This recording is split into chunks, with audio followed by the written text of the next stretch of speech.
কি মুমিন ভাই হইল রে তোর বিদায় বেলার পালা। ও কি মুমিন ভাই হইল রে তোর বিদায় বেলার পালা। ডাকছে রে তোর খেওয়ার মাঝি, ও মোর মাঝি আমার নবী কামলিওয়ালা রে। ও কি মুমিন ভাই হইলা রে তোর বিদায় বেলার পালা। ডাকছে রে তোর খেওয়ার মাঝি, ও মোর মাঝি আমার নবী কামলিওয়ালা রে। চাপিস যদি নবীর নায়ে পার হবি তুই খুশি হয়ে, ডুববে এহে না রে তোর ভেলা। চাপিস যদি নবীর নায়ে পার হবি তুই খুশি হয়ে, ডুববে না রে তোর ভেলা। ডাকছে রে তোর খেওয়ার মাঝি, ও মোর মাঝি আমার নবী কামলিওয়ালা রে। ভোকাকে তুই খানা দে রে, পিয়াসাকে পানি। ভোকাকে তুই খানা দে রে, পিয়াসাকে পানি। এসব তুই বদলা পাবি রে যেদিন ভাঙবে ভব মেলা। ও কি মুমিন ভাই হইল রে তোর বিদায় বেলার পালা। ডাকছে রে তোর খেওয়ার মাঝি, ও মোর মাঝি আমার নবী কামলিওয়ালা রে। মা বাপকে তুই বাসে রে ভালো, আল্লাহ তোরে বাসবে ভালো। মা বাপকে তুই বাসে রে ভালো, আল্লাহ তোরে বাসবে ভালো। এসব তুই বদলা পাবি রে যেদিন হবে হিসাব দেওয়ার পালা। ও কি মুমিন ভাই হইল রে তোর বিদায় বেলার পালা।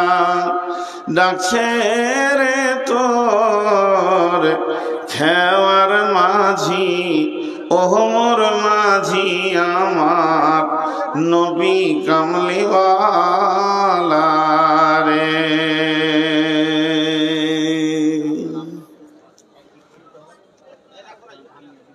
শ্রদ্ধেয় সুযোগ্য আজকের সবার সভাপতি, উপস্থিত আলেম ওলামা বৃন্দ, সামনে আমার দিনদার ইমানদার মুমিন ভাই সকল ও পর্দা থেকে সুন্নেওয়ালি মুমিনা মা ও বোনেরা, প্রশংসা আল্লাহর, গুণগান আল্লাহর, গণকীর্তন আল্লাহর, স্তব স্তুতি ভালোবাসা তকদির হায়াত মত রুজি জান্নাত জাহান্নাম পুলসেরাত সব কিছুর মালিক আল্লাহ। যে মহান মুনিব আজকে আমাদেরকে বিভিন্ন এলাকা গোত্র বংশ জাতি ধর্ম বয়স বর্ণ নির্বিশেষে মাদ্রাসা জামিয়া আনোয়ারুল উলুমের কেন্দ্রিক আয়োজিত মহফিলে হাজির করেছেন, এর জন্য আমরা সেই মুনিবের দরবারে একবার শুকরিয়া করি আলহামদুলিল্লাহ। দরুদ ও সালাম বর্ষিত হোক আখিরি পয়গম্বর শেষ নবী নবী মুহাম্মদুর রাসূলুল্লাহ সাল্লাল্লাহু আলাইহি ওয়াসাল্লামের উপর আল্লাহুম্মা আমিন। আল্লাহুম্মা সাল্লি আলাইহি, আল্লাহুম্মা বারিক আলাইহি। মহতারাম ভাইও, আজিজ ও বুজুর্গ দোস্ত, আমি আপনাদের সামনে সূরা আবাসা থেকে কয়েকটি আয়াত পড়েছি, বিক্ষিপ্তভাবে বেশ কয়েকটি আয়াত পড়েছি। যে আয়াতগুলোকে সামনে রেখে খুব স্বল্প সময়ে কয়েকটি কথা বলবো বলে নিয়ত করেছি। যদি আমার মাবুদ আমাকে তৌফিক দেন তো। ওমা তৌফিকি ইল্লা বিল্লাহি আলাইহি তাওয়াক্কালতু ওয়া ইলাইহি উনীব। আমরা এখানে যতগুলি লোক বসে আছি বা যারা দাঁড়িয়ে আছি বা চেয়ারে আছি, স্টেজে আছি, এক কথায় দূরে থেকেও যারা শুনছি, হায়াতে যারা আমরা বেঁচে আছি, এখন আমাদের সামনে একটা জায়গা রয়েছে, তার নাম হচ্ছে কবর। আপনার মন চাইলে কবরে যেতে হবে, মন না চাইলেও কবরে যেতে হবে। আপনার দিন মনে হচ্ছে না যে আমি কবরে যাই, তারপরেও যেতে হবে। সব থেকে কিছু জিনিস বড় বিড়ম্বনা আছে, বিরক্তিকর জিনিস, যেগুলো আমার আপনার হাতে নাই, কন্ট্রোলের মধ্যে নাই, কন্ট্রোলের বাইরে আছে। কেউ চাই না যে আমি বুড়িয়ে যাই। ও খালি কালি লাগিয়ে যাচ্ছে কলপ, কিন্তু উপায় নাই, আবার সাদা মাল বেরিয়ে গেছে, ওর কালি লাগানোই হচ্ছে। কেউ চাই না যে আমি অসুস্থ হই, কিন্তু উপায় নাই, সুগার এসে ধরেছে, রসগোল্লা খাওয়া শেষ। কেউ চাই না যে আমার বয়সটা 40 থেকে 41 হোক, আমি একদম 16 বছরের সুঠাম যুবক থাকি, কিন্তু আস্তে আস্তে ও 92-এ ঢুকে গেছে, যে হাত কাঁপছে আর কাপ ধরতে পারছে না। এগুলো আপনি চাইলেও হবে, না চাইলেও হবে। তেমনি কবর এমন একটি জায়গা, কবরে সবাইকেই যেতে হবে। এখানে আবার একটা প্রশ্ন থেকে যায়, কাউকে সমাধি দেওয়া হয়, কাউকে পুড়িয়ে দেওয়া হয়, কাউকে নদীতে ভাসিয়ে দেওয়া হয়, কাউকে বর্গীদের পুঁতে দেওয়া হয়, আবার অনেক মানুষ আছে তাদেরকে পুড়িয়ে ছাই করে দেওয়া হয়। মানে মরার পরে বিভিন্ন রকম দেখতে পাচ্ছি। তাহলে তো সবাই কবরে যায় না? যে না, তা নয়। এক কথায় একবার বলবো, এটা বারবার বলবো না, তর্কে যাব না, তর্কে আসবো না, তর্কে জড়াবো না। বিশ্ব নবী মরার পরের জগৎটার নাম দিয়েছে আলামে বারজাখ। এই আলামে বারজাখ বলতে কেয়ামতে উঠার আগে আর জীবনের মৃত্যুর পর, আজরাইল জানটা নিয়ে যাওয়ার পর আর সুর ফুঁকবে, মানুষ কিয়ামতের মাঠে উঠবে, এই মধ্যখানে জায়গাটার নাম আলামে বারজাখ। এখানে হিন্দু, মুসলিম, জৈন, খ্রিস্টান, ইহুদি, নাসারা, মাজুসি, হানফি, সাফি, মালিকি, হাম্বেলি, যত পৃথিবীতে মাযহাব আছে, তাতে নাস্তিক হোক, মুশরিক হোক, কাফের হোক, সবাই কিন্তু একই ক্যাটালগ। মরার পরে অংশে তার হিসাব হবে, আর হিসাব হওয়ার পর ওই আত্মাটা দুটি জায়গার মধ্যে একটা জায়গা থাকবে। একটা জায়গার নাম হলো ইল্লিন, ইল্লিন মানে উঁচু সম্মানী জায়গা, আর একটা হলো সিজ্জিন, সিজ্জিন মানে জেলখানা, একদম নিচে স্তরের জায়গা। দুটি জায়গার মধ্যে একটি জায়গা থাকবে। এটা আমাদের ঈমান, এটা আমাদের আকীদা, এটা আমাদের বিশ্বাস, এটাই আমাদের নিয়ম। এখন বলি, খ্রিস্টানদের আছে তুমি যেমন আমল করবে, পরবর্তী জন্মে আবার তার থেকে ভালো হবে, নাই খারাপ হবে। আমাদের ওসব ভেজাল নাই। আর কেউ ফিরে আসবে না। শেষ অংশটা কি হবে? জাহান্নামে লোক চলে যাবে, জাহান্নামীরা। জান্নাতে যারা, তারা জান্নাতে চলে যাবে। জাহান্নাম থেকে আবার কিছু বের হবে, যারা ঈমানের উপরে টিকে ছিল, কিছু গুনাহ করার কারণে সাজাটা গ্রহণ করে আবার ফিরে আসবে। এরপরে থেকে যাবে কাফের, মুশরিক, মুনাফিক। এরা কোনো দিন জাহান্নাম থেকে বেরোবে না, আবাদান আবাদান থেকে যাবে। আর যারা ইমানদার জান্নাতে চলে গেছে, ওরা কোনোদিন আর জান্নাত থেকে বের হবে না। পৃথিবী আর দুবার সৃষ্টি হবে না, পৃথিবীকে আর আল্লাহ বানাবেন না, পৃথিবী আর হবে না, এটাই শেষ। এখন কথা হলো, যতগুলি কথা বললাম খালি একটা সুলুঙ্গের কথা আপনাদেরকে বলেছি, আর ওইটাকেই কেন্দ্র করে আমি আয়াত পড়েছি। আল্লাহ নবী বলছেন, ইদা উদিয়াল মাইয়াতু ফিল কবরি আতাহু মালাকানে ফায়াকুলানে মান রাব্বুকা মা দীনুকা ওয়া মান নাবিয়ুকা। এইটা শুধু মুসলমানদের নয়, এটা ইহুদিদেরও প্রশ্ন করা হবে, নাসারাদেরও হবে। হিন্দু ভাইদের লাশটা যখন চিতাতে শুইয়ে দেওয়া হবে, আগুন দিতে বাকি আছে, আমার রব তার কুদরতি ক্ষমতাতে প্রশ্ন তিনটে করে নেবেন। তার কারণ হচ্ছে মান রব্বুকা, প্রশ্নটা করার আল্লাহর হক আছে। যেদিন আমরা আদমের পিঠ থেকে পৃথিবীতে এসেছিলাম জান্নাতে, কোরআন বলছেন আল্লাহ তার পবিত্র হাতটা আদমের পিঠে দিল, আর ঝুরঝুর করে যতগুলি মানুষ বালুর মতো জন্ম নিল আত্মাগুলি, সেখানেই ছিল হিন্দু, সেখানে ছিল মুশরিক, সেখানে ছিল কাফের, সেখানে ছিল ইহুদি, সেখানে ছিল নাসারা, সেখানে ছিল মুসলমান, সেখানে ছিল মুনাফিক, সেখানে মুশরিক, সেখানে কাফের। সকলের সামনে আমার রব বলেছিলেন, আলাস্তু বিরাব্বিকুম, আমি কি তোমাদের প্রভু নই?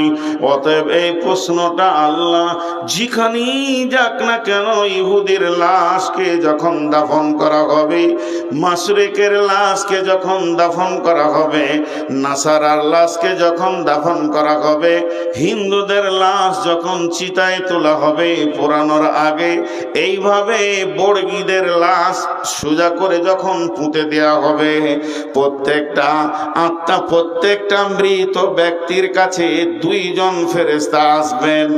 আতাহু মালাকানে, শুধু এরা মুসলমানের কাছে আসবে আর কারো কাছে আসবে না এটা নয়।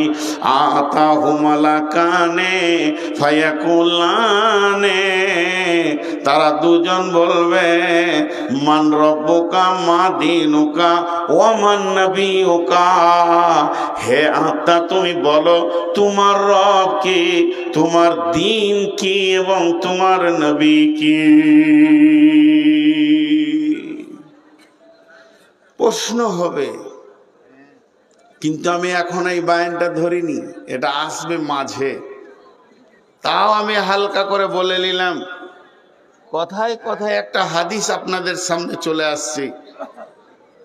আম্মা জান আয়েশা বাড়িতে আছেন, আর এক ইহুদিদের মেয়েটা মুসলিম নয়, ইহুদিদের মেয়ে ভিক্ষা করতে এসেছে। ভিক্ষা করতে এসে আম্মা জান আয়েশাকে বলছে, মো কিছু আছে মা, ভিক্ষা দাও। তোর কাছে কিছুই নাই, বাড়িতে খুঁজে দেখছে মাত্র দুটি খেজুর আছে। খেজুর দুটা এনে ওই মেয়েটার হাতে দিল। আর মেয়েটা যখনই খেজুরটা পেল, তো ও তখন দোয়া দিচ্ছে আম্মা জান আয়েশাকে। কি দোয়া?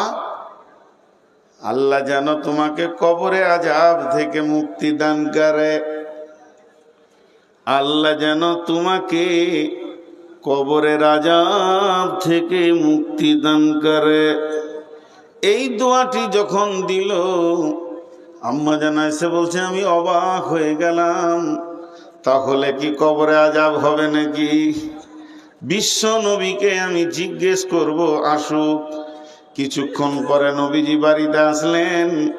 আম্মা জান আয়েশা বললেন, ইয়া রাসূলুল্লাহ, কবরে কি আযাব হবে নাকি?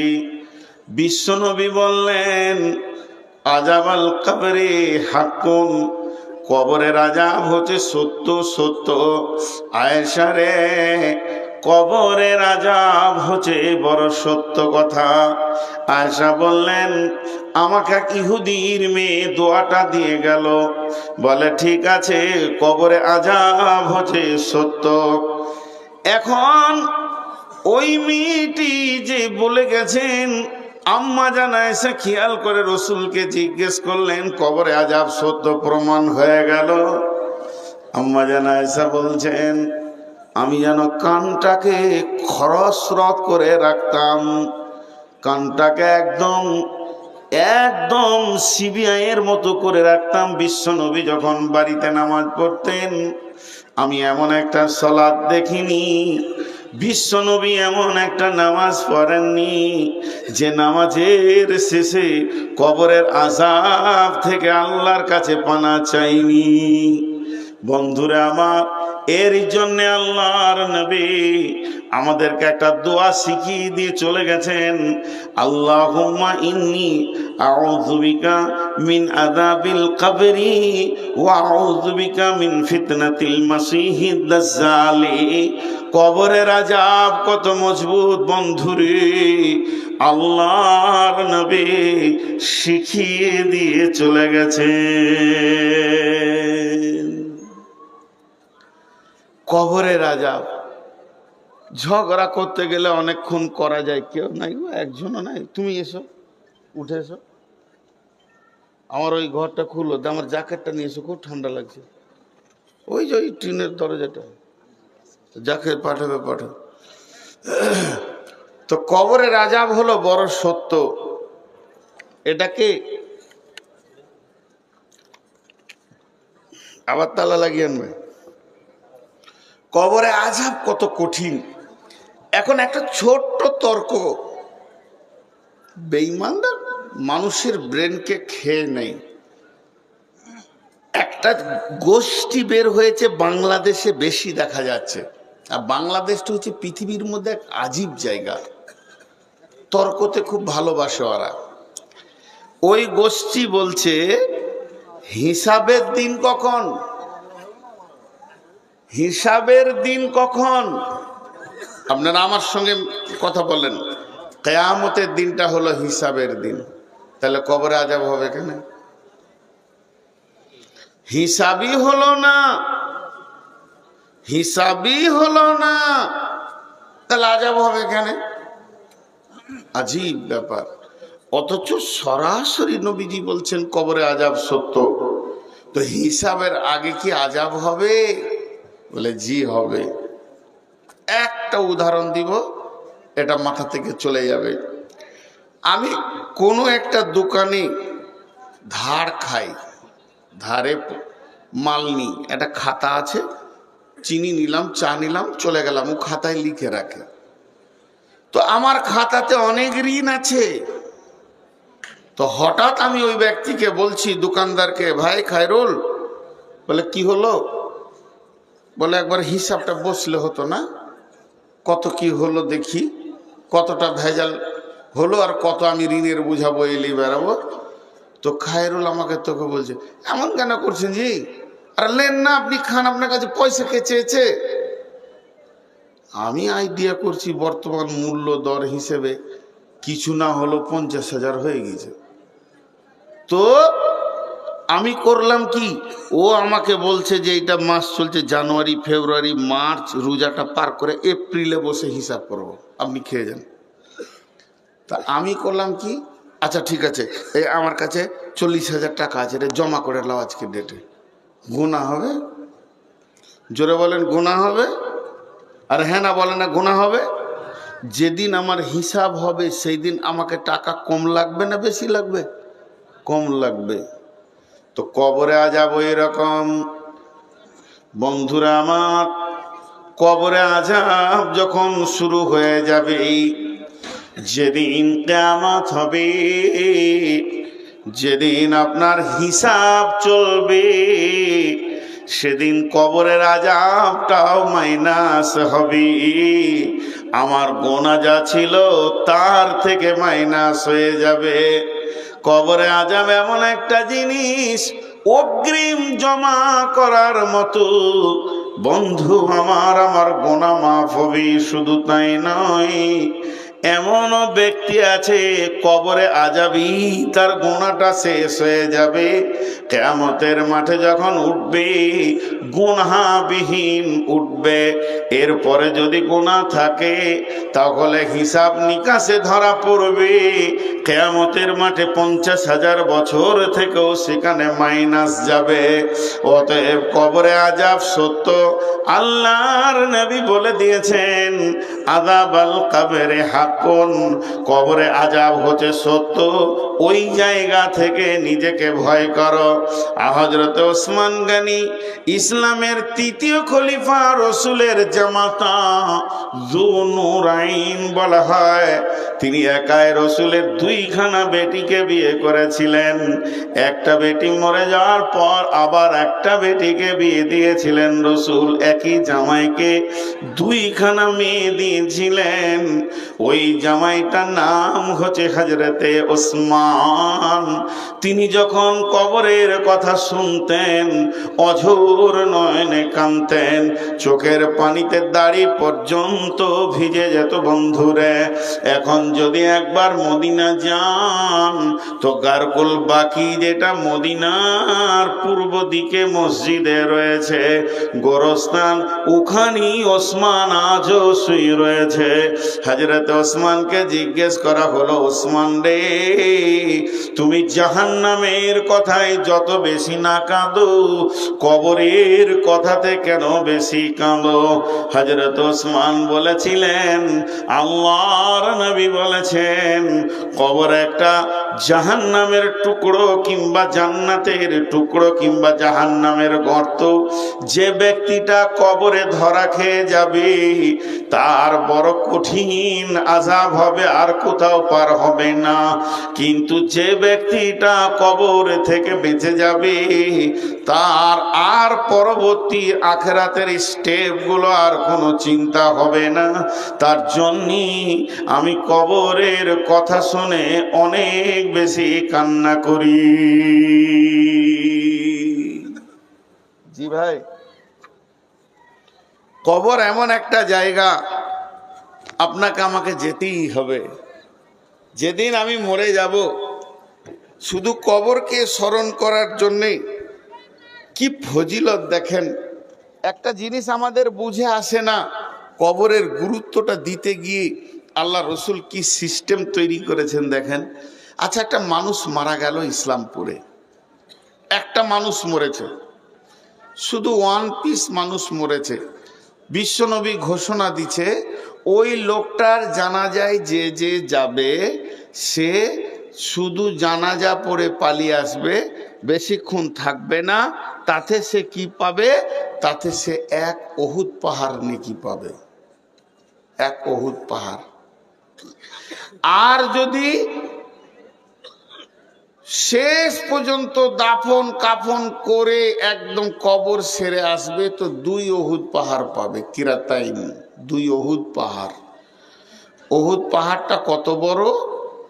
উহুদ পাহাড়টা হচ্ছে 7 কিলোমিটার লম্বা, 3.5 কিলোমিটার চওড়া। উহুদ, ওর নাম উহুদ কেন?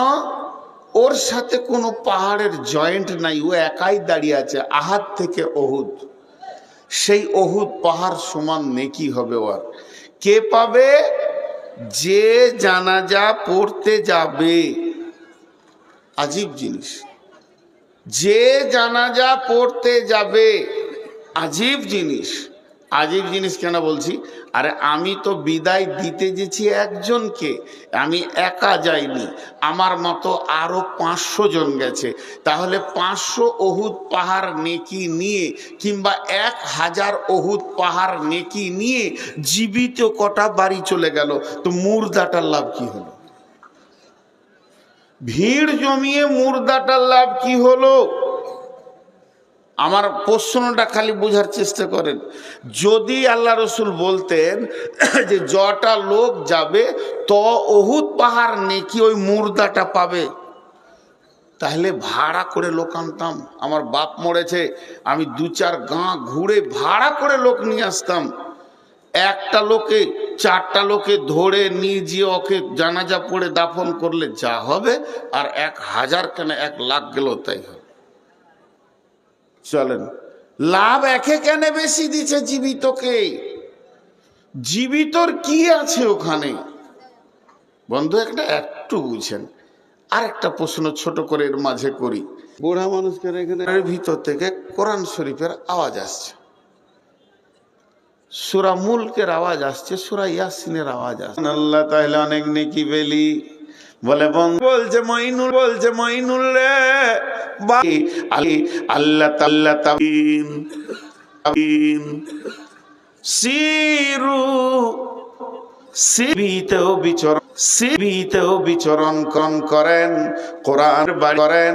কোরআন বাড়িটা আমার বাড়ির পাশে, একবার গিয়ে দেখে আসবেন। সরকার তার মায়ায় পড়েন। আম্মা জানায় রাতে উঠেছেন উঠার পরে তিনি হাত মুখ কুচলি উজু নানি নানা দাদি দাদাকে মাতাহু কবরে করলাম সুম্মা সাবিলা ইয়াসারা। যে রাস্তা দিয়ে তুমি পৃথিবীতে এসেছো এটা সোনার দরজা, ছাড়েন